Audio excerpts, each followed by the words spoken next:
Hey everybody, it's time for ZOMPSKT. I'm Dave, and this is our friendly and knowledgeable guest, Cole, here, and we're going to test his knowledge here. So, Cole, are you ready for some trivial questions, just general knowledge? I'm ready as I'll ever be. Let's try. Let's get to it. Let's see what happens. Let me ask you some fairly easy questions here. I don't think are very easy, though.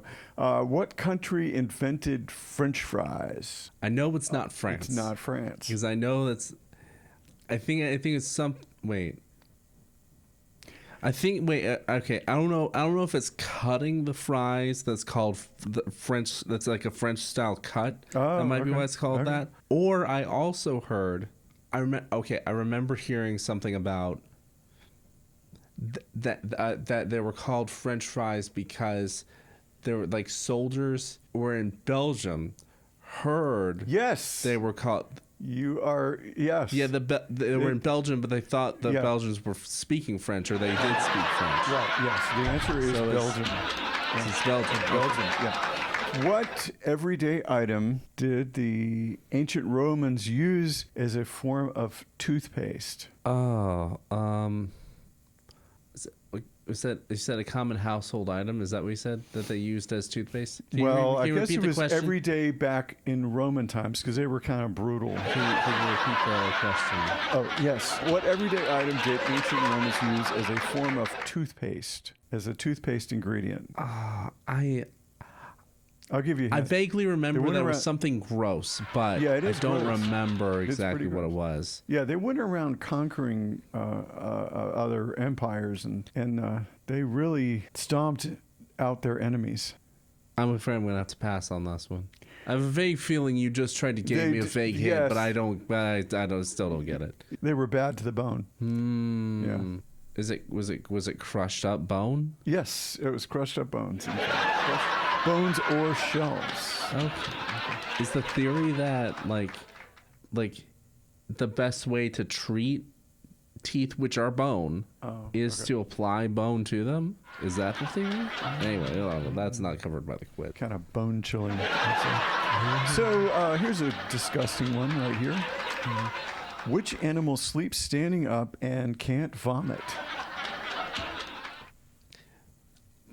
I almost think there should be something in my brain about what animal can't vomit, because I remember hearing something about that at some point, but I can't quite recall. Sleep standing up, that should also be a big clue. Sleep standing up and can't vomit. I think pelicans can't burp. Something like that. Here's my guess, because the way I'm thinking right now. I know you see them. You drive through the country and you see these animals all the time, and they're standing up. And I would think you'd get tired of standing up. I think there was a guy who stood up for over a decade. He was a cabinet maker, and he built himself a cabinet so that he could sleep in his cabinet standing up. Yeah, it's kind of like a vampire, but I know a vampire's not going to be the answer on this thing. Plus, they can vomit. That's right. We've seen what you do in the shadows. They vomit. You've seen that. I'm afraid I'm gonna have to pass on this one. A horse. Yeah. They can't vomit. That surprises me. And I don't know. I would have thought. I didn't think they would sleep standing up. I don't know why I thought that. All right. So, what vegetable was once considered poisonous in Europe? Vegetable. I know that domestication has made a lot of fruits and vegetables a lot more edible nowadays than they were originally, and considered poisonous in ancient Europe. I know that there's you might the the plant that you get mustard seed from might be the mustard plant. I'm not saying that's it. It's I know that it got domesticated into so many different forms. So you couldn't put them on your hamburger. Tomatoes? Yes, tomatoes. Considered poisonous in Europe. I know some people, they act like they would be poisonous. I know I originally didn't like tomatoes. I know I originally didn't like tomatoes when I was a kid. Yeah, so it's disgusting. Yeah. But I love tomatoes now. Yeah. Which planet has a day longer than its year? A day longer than its year. I almost feel like I should know these, but I don't quite.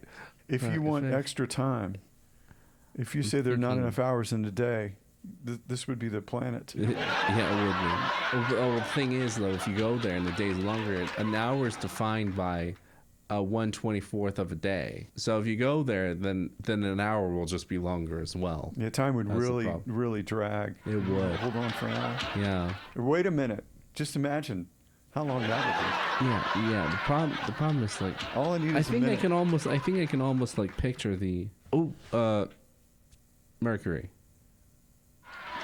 Is that your final answer? I'm going with it, even though I know it's wrong. The answer is Venus. Venus has a day longer than a year. Yes. Okay. So here's one. What bird? At least I was thinking like, okay, I was thinking it was probably close to the sun, so its orbit was faster. That's probably. Oh yeah. But that isn't strictly necessarily. I can imagine a far out planet something. But anyway. Okay, let's move on. This one is interesting. Which bird can sleep while flying? That's insane. Yeah. I have no idea. I can't.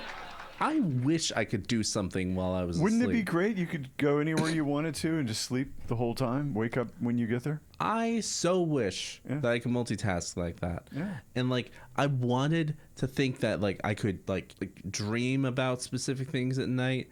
I almost want to think like if you said that you've managed to do that sometimes, I've never managed to personally.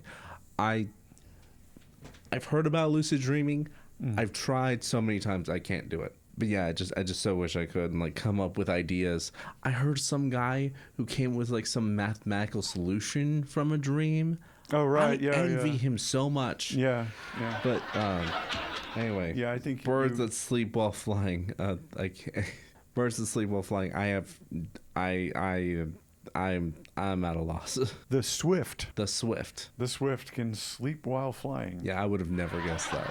So, which fruit has seeds on the outside? Strawberry. I know you've seen it. Yes, you're right. Strawberry is correct. Well, Cole, you've done pretty good here. I wasn't keeping score, but you answered a few, and you have definitely made these things interesting to our guests. And I hope you've enjoyed, maybe learned something, been enlightened. Don't sleep while you're going anywhere, though. That's something we don't want you to learn. But anyway, this has been Dave and Cole, and thanks for tuning in, and we'll see you again next time.